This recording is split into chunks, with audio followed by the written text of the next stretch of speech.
Hi guys! Today is my rest day and me time. Kasi Saturday, we need to be alone para may me time naman tayo for today's video. For me, kasi ang dami kong nababasa sa kasi ang hilig mag-browse. Pag wala kang masyadong ginagawa, you have lots of time to browse sa Facebook, Instagram, YouTube, ganyan. Kasi nababasa ko, ang dami kong nababasa na mga parang kwento ba sa Facebook, parang ganun. Like yung nababasa is about bibitaw ba ako sa isang pag-ibig. Laging sinasabi nila na nangihinayang sila sa good memory, nangihinayang sa pinagsamahan, nangihinayang sa lahat kasi you are my purse because nabigay ko na lahat sa kanya.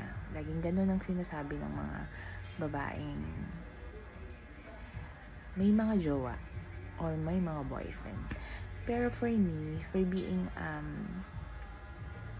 as of now, para sa akin, if masaya ka sa isang relasyon or lahat binibigay ng boyfriend mo, tas nararamdaman mong you are happy and contented kung anong meron kayo, yun yung dapat pinaglalaban. Pero kung alam mong hindi ka na masaya, overthinking, ang daming pumapasok sa utak, ang dami mong na-stress ka na, parang ganun. Kaya mas okay na bumitaw na lang or umalis na lang sa ganung relationship. Kasi kung hindi mo tutulungan yung sarili mo, ikaw talaga yung laging masasaktan. Kahit itanong mo dun sa tao, malalaki or babae, kung nandun kayo sa isang sitwasyon na alam nyong hindi kayo masaya or hindi kayo kontento or hindi kayo nagre-respeto sa isa't isa, just live it, just let go.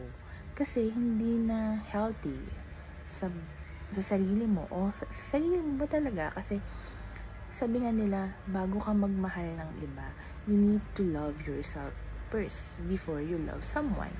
Di ba gano'n naman yung sinasabi nila? And to be respect to yourself at para respetuhin ka din ng ibang tao, dapat you know to yourself na I'm the person na ginawa mo lahat, naintindihan mo lahat, pero lagi mong sinasabi, anong gagawin ko?